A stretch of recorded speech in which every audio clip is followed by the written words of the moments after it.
하나님의 말씀, 오늘은 사도행전 21장으로 가겠습니다. 오늘 본문은 1절에서 16절까지인데요. 오늘 중간 부분을 좀 보겠습니다. 7절부터 14절까지 말씀을 보겠습니다. 두로를 떠나 항해를 다 마치고 돌레마이에 이르러 형제들에게 안부를 묻고 그들과 함께 하루를 있다가 이튿날 떠나 가이사라에 이르러 7 집사 중 하나인 전도자 빌립의 집에 들어가서 머무르니라. 그에게 딸 넷이 있으니 처녀로 예언하는 자라. 여러 날 머물러 있더니 아가보라 하는 한 선지자가 유대로부터 내려와 우리에게 와서 바울의 띠를 가져다가 자기 수족을 잡아매고 말하기를, 성령이 말씀하시되 예루살렘에서 유대인들이 이같이 이 띠 임자를 결박하여 이방인의 손에 넘겨주리라. 우리가 그 말을 듣고 그곳 사람들과 더불어 바울에게 예루살렘으로 올라가지 말라 권하니 바울이 대답하되, 여러분이 어찌하여 울어 내 마음을 상하게 하느냐?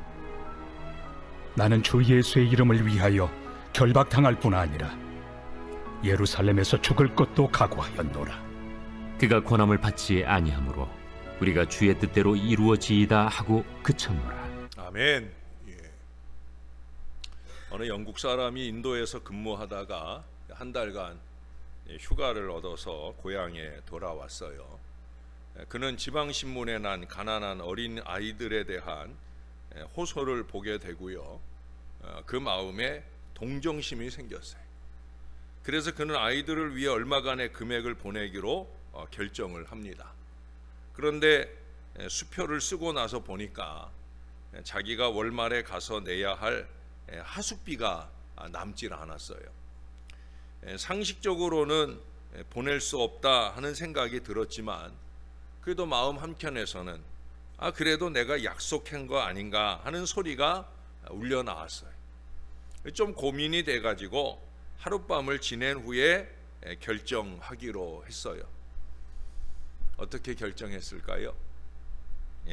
그는 결국 신앙 양심이 이겨서 조반 식사 전에 수표를 우송하게 되어집니다. 그가 어디서 돈을 좀 꿀까 하고 기도하며 골몰하고 있을 때 이웃에 사는 친구로부터 전화가 왔어요. 좀 도와줄 수 없겠냐? 우리가 2주일 동안 휴가를 떠날 계획인데 아이들은 홍역에 걸릴까 봐 못 데려가겠어. 좀 무리한 부탁이지만 우리 아이들을 좀 돌봐주면 내가 얼마간 살해를 하겠네 라고 질문이 왔어요. 살해가 아니더라도 친구의 아이를 얼마든지 봐줄 수 있을 터인데 살해까지 하겠다 하니까 마음에 쾌재를 불렀어요. 그래서 아이들은 홍역에 걸릴 위험이 없어졌고 그 아이들의 부모는 휴가를 즐겁게 보냈으며 그도 하숙비를 벌게 되었다 하는 그런 얘기예요. 마음을 감동하시는 하나님의 뜻을 따르니 나도 좋고 남도 두루 좋은 결과에 이르게 되었다는 거예요. 어제 우리 당회실에서 김홍건 목사님과 우리 당회원들이 함께 다과를 나누며 대화하는데 우리 김동희 권사님이 들어오셨어요.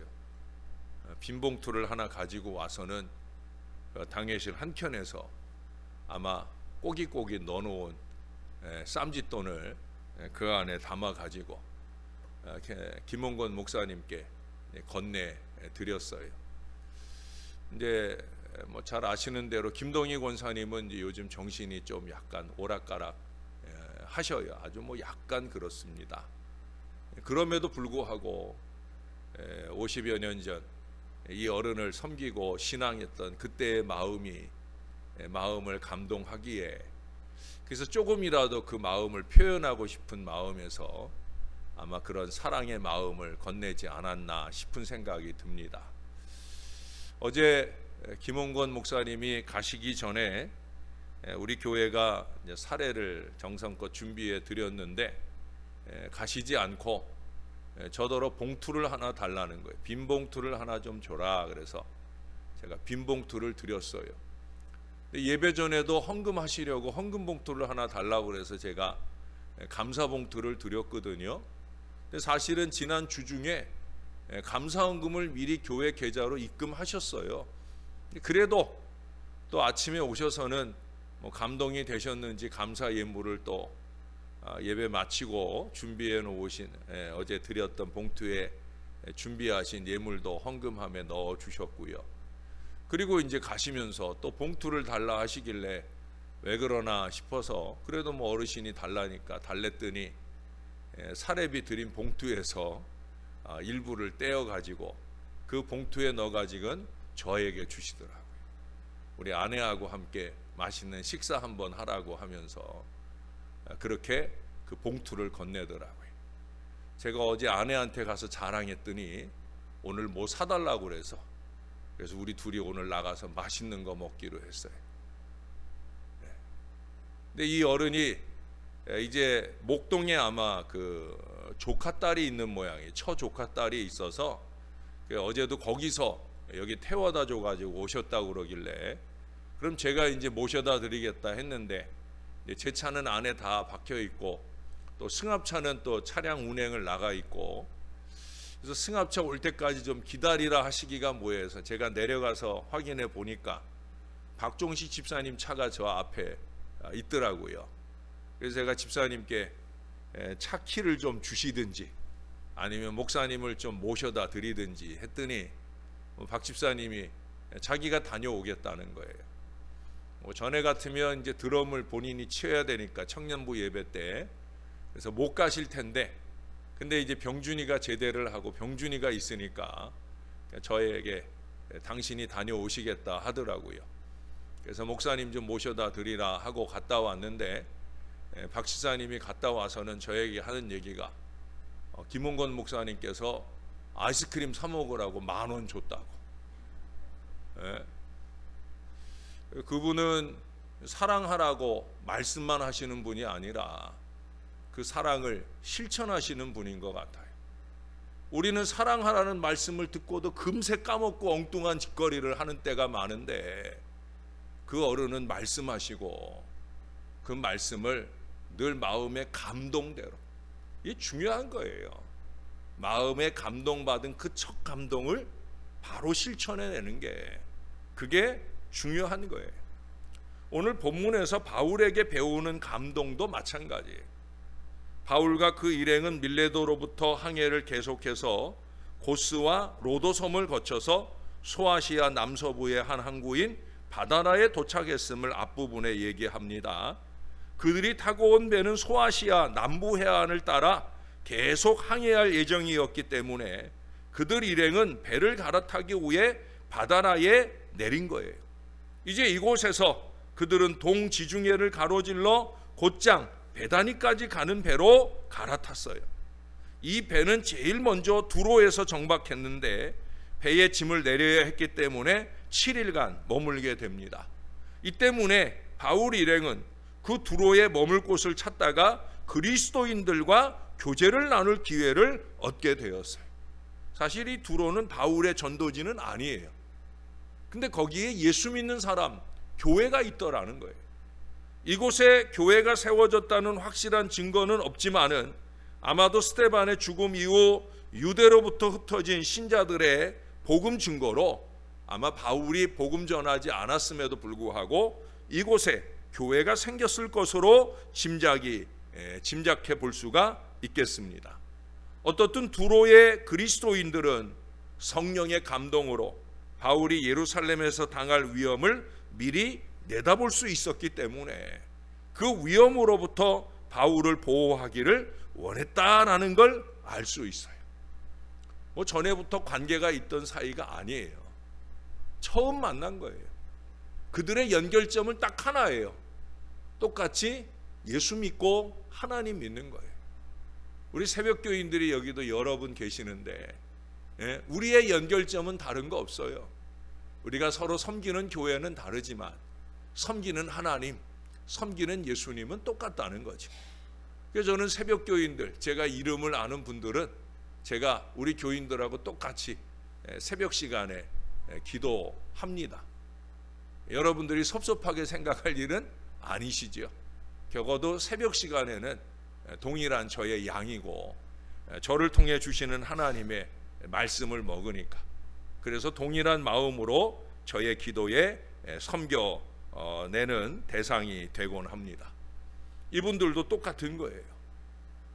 거기 우리가 읽지 않은 5절 6절에 보면은 이 여러 날을 지낸 후 우리가 떠나갈새 그들이 다 처자와 함께 성문 밖까지 전송하거늘 우리가 바닷가에서 무릎을 꿇어 기도하고 서로 작별한 후 우리는 배에 오르고 그들은 집으로 돌아가니라. 참 못내 아쉬운 작별의 모습을 볼 수가 있어요. 어제 김홍건 목사님 가실 때 그 가시는 차 앞까지 누가 배웅을 했겠습니까? 어른이 와서 반갑긴 한데 그 어른이 가는 마지막 걸음을 누가 배웅했겠습니까? 저는 당연히 배웅을 해드렸고요. 그리고 또 한 분, 김동희 권사님이 그 차 앞에, 그래서 마지막 목사님이 창문을 열고 김동희 권사님과 마지막 작별의 인사를 나누고 가시는 모습을 보았습니다. 어쩌면 이제 이 땅에서는 서로 만나보기 어렵고 영원한 천국에서나 만나볼 그런 순간이기에 아마 그 순간까지 권사님은 집에 안 가고 기다리셨다가 그렇게 배웅을 하고서야 저랑도 인사를 나누고 집으로 돌아가셨습니다. 이게 신앙인 거지요. 그리스도를 통한 같은 신앙 안에서 얼마나 강하게 결속되어 있는 것인지 오늘 이 본문의 말씀은 우리들에게 교훈과 도전을 줍니다. 사랑하는 여러분, 우리가 말뿐이어서는 안 되는 사랑을 좀 주 안에 할 수 있어야 되는 거예요. 그 다음에 이어지는 말씀도 마찬가지예요. 바울과 그 일행이 타고 온 배의 종착지는 돌레마이였어요. 바울 일행은 그곳에서 하루를 묵고 이튿날 가이사랴까지 여행을 했습니다. 6월절 안에 예루살렘에 도착하기까지 아직은 여유가 있었습니다. 그래서 그들은 가이사랴에서 여러 날을 보낼 수가 있었어요. 바울의 숙소는 놀랍게도 전도자 빌립의 집인 것을 보게 됩니다. 그는 예루살렘 과부들을 돕는 7 집사들 중에 하나였습니다. 그는 가이사랴가 이스라엘에서 가장 로마적인 도시였음에도 불구하고 이제 그곳에 정착해서 거의 20년을 살고 있었던 거예요. 빌립은 예루살렘 교회에 없어서는 안 되는 중요한 일꾼이었습니다. 그러나 가라! 하나님이 가라 하시니 그는 갔어요. 사마리아 전도의 선봉에 서서 전도의 큰 역사를 힘있게 이루었어요. 사마리아만 아니라 그 이상 가이사랴까지 그는 계속해서 복음을 전하며 갔어요. 왜? 하나님이 가라 하시면 가는 거죠. 그리고 이제 가이사랴까지 이르렀는데 거기서는 다시 서라 하시는 하나님의 뜻을 따라서 20년간을 머물며 그 교회의 유익을 위해서 헌신했어요. 더 놀랍고 감사한 것은 그에게는 예언의 은사를 받은 결혼하지 않은 딸 4이 있었습니다. 아마 가이사랴에 정착하면서 거기서 아내를 얻고 결혼을 해서 살게 되지 않았을까. 그렇게 보면 이 아이들은 20세를 넘지 않은 청소년 시기의 아이들이라는 거예요. 그런데 뭐라고요? 예언의 은사를 받은 신령한 아이들이라고. 신령한 부모 밑에서 신령한 자녀들이 자라고 있는 걸 보게 됩니다. 이것이 우리가 신앙 안에서 더 노력해야 할 아주 중요한 이유인 거예요. 저도 여러분도 더 기도하면서 더 노력해야 돼. 내가 하나님 모시기에 그래도 괜찮은 신앙인 것, 그것으로 만족하면 안 된다는 거예요. 나만 아니라 내 자손들도 동일한 신령함으로 더 뜨거워질 수 있기를 위해 늘 기도하고 이끌어 가야 되는 거죠. 자, 그 다음 말씀에 보니까 선지자 아가보가 예루살렘이 고향이었으며 예루살렘에서 가이사랴로 내려왔음이 분명한 그런 사람인 것 같아요. 근데 그는 바울이 예루살렘에서 어떻게 묶일 것인지를 극적으로 설명을 해요. 바울의 띠를 가져다가 그 띠를 사용해 가지고 자기의 손발을 묶으면서 바울이 결박을 당해 이방인의 손에 넘겨질 것을 예언합니다. 자, 그런데 거기 보니까 11절에 보니까 우리에게 와서 바울의 띠를 가져다가 라고 누가가 그렇게 쓰고 있어요. 바울 일행을 표현할 때 우리라고 표현을 해요. 자, 그런데 12절을 가보시면 우리가 그 말을 듣고 그곳 사람들과 더불어, 여기서 말하는 우리도 역시 바울 일행, 누가를 비롯한 바울의 동역자들이에요. 그 예언을 들은 그 일행들, 또 거기에 있던 사람들, 그들 모두가 다 같이 더불어서 바울에게 예루살렘에 올라가지 말라고 간청을 합니다.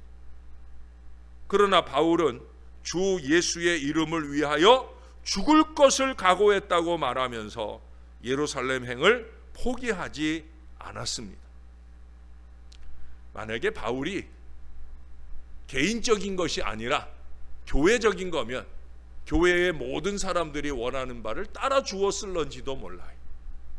그러나 자기와 관계된 일이니까, 또 하나님이 자기의 마음에 감동한 하나님의 뜻이 있으니까 그는 그 뜻을 한결같이 가고자 하는 것을 보게 되어집니다. 이미 두로의 제자들에게 들은 만류잖아요. 그렇다고 하면 이건 확실히 불행이 뻔히 내다보이는 미래입니다. 그럼에도 불구하고 그 미래를 간다는 거예요. 지난 토요일에도 20장 말씀에서 확인한 대로 더 크신 하나님의 뜻 때문인 거죠. 바울은 이를 위해서 죽을 각오도 되어 있다는 것을 13절에서 언급하고 있어요. 이에 공동체는 14절에 보니까 뭐라 그래요? 그가 고난을 받지 아니하므로 우리가 주의 뜻대로 이루어지이다 하고 그쳤노라 하고 만류를 그칩니다. 하나님의 뜻을 거스를 수는 없는 것입니다. 사람을 위하는 것보다, 사람이 원하는 것보다 하나님의 뜻이 우선이기 때문이에요. 그 하나님의 뜻을 위해 일시적인 희생은 무릅쓸 수 있어야 되는 거예요. 분명히 나중 영광이 있기 때문이에요. 아니, 영광이 없어도 상관없어요. 바울에겐 그렇습니다. 부족한 종의 목회에서도 마찬가지. 내가 영광 받는 거 그건 하나도 상관없어요. 하나님의 뜻을 이루려는 앞장선 노력과 그것에 동역하는 거룩한 협력이면 충분히 행복할 수 있는 거예요. 바울은 그런 마음으로 예루살렘을 향해 가는 거예요. 바울은 이를 통해서 나중에 자신이 그렇게 결박한 가운데에서도 원하는 로마 선교의 위대한 길을 가게 되어집니다. 하나님의 이 큰 뜻은 아무도 모르는 거죠. 그러니 순종하고 협력하면 큰 역사를 보게 되는 거예요. 당장 눈앞에 보이는 것만 생각하고 자꾸 방해하면 안 돼요. 하나님의 뜻을 이루어 가려는 거룩한 목회의 방해자가 아니라 협력자가 될 수 있어야 됩니다. 당장은 어려워 보여도 인간적이고 세상적인 시각으로 보려 하지 말고 하나님의 큰 뜻을 향하는 목회적인 시각을 인정하고 순종하며 협력하는 하나님의 사람들이 되어야 합니다. 적어도 기도하는 사람들이라면. 여기 우리라고 얘기하는 바울 일행들이 왜 주의 뜻대로 이루어지이다 하고 그쳤겠습니까? 기도하는 사람들이니까 그런 거예요. 바울과 함께 기도하는 사람들이니까 주님의 뜻대로 이루어지이다. 이게 기도하는 사람들의 한결같은 믿음의 마음이어야 합니다. 저와 여러분이 늘 하나님 앞에 무릎 꿇으면서 이 마음으로 하나님의 거룩한 뜻을 따라가는 앞으로의 50년 우리 신월제일교회의 미래가 될 수 있기를 우리의 구주 되시는 예수님의 이름으로 간절히 축원합니다. 기도하겠습니다. 하나님 아버지, 저나 이 모든 주의 자녀들이 사람의 생각을 좀 하지 않도록 도와주시옵소서. 사람의 감정대로 말하고 행동하지 않도록 도와주시옵소서. 하나님이 기도하는 우리의 무릎 위에 주시는 감동을 따라 시시로 때때로 하나님이 우리의 마음에 주시는 선한 감동을 따라 그 일을 실천해 나가는 거룩한 기도의 사람, 믿음의 사람들이 될 수 있도록 은혜를 베풀어 주시옵소서. 우리도 신령해지게 도와주시고 교회의 일꾼들이 신령해지게 도와주시고 우리의 가정의 자녀들이 예수 잘 믿으며 신령한 은혜의 자리로 나갈 수 있도록 하나님이여 긍휼을 베풀어 주시옵소서. 이를 위해 우리가 더 많이 무릎 꿇는 사람들이 되게 하여 주옵소서. 사람의 생각이 넘쳐나는 기도 없는 사람들, 그래서 감정대로 함부로 말하고 행동하는 어리석은 인생들을 살지 말게 도와주시고 제발 우리 하나님 앞에 함께 무릎 꿇으며 믿음의 기도로 주의 뜻을 따라갈 수 있는 거룩한 동역자들이 될 수 있도록 은혜를 베풀어 주시옵소서. 무엇이 신앙적인지 무엇이 세상적이고 인간적인 것인지 잘 분별할 줄 알게 도와주시고 아버지 하나님의 거룩한 뜻을 따라가는 오늘 귀한 하루, 이 한 주간의 삶을 잘 살아낼 수 있게 도와주시옵소서. 아직도 날씨가 많이 더워서 이 습도에 따라 감정이 요동치는 어리석음 가운데 살 수 있는 때이지만 그래도 여전히 하나님을 향한 우리의 마음을 일편단심하게 도와주시고 주님의 큰 뜻을 열어가는 소망의 자녀들이 되게 하여 주옵소서. 김인성 목사님 오늘부터 한 주간 동안 안식의 여정을 출발합니다. 안전하고 건강하고 영육간에 잘 쉬게 하시고 우리 하나님의 은혜 재충전하여 이후에도 우리와 동역하며 하나님의 뜻을 이루는 신령한 종이 되도록 종과 그 가정을 아름답게 지켜 보호해 주시옵소서. 감사드립니다. 예수님의 이름으로 기도합니다. 아멘.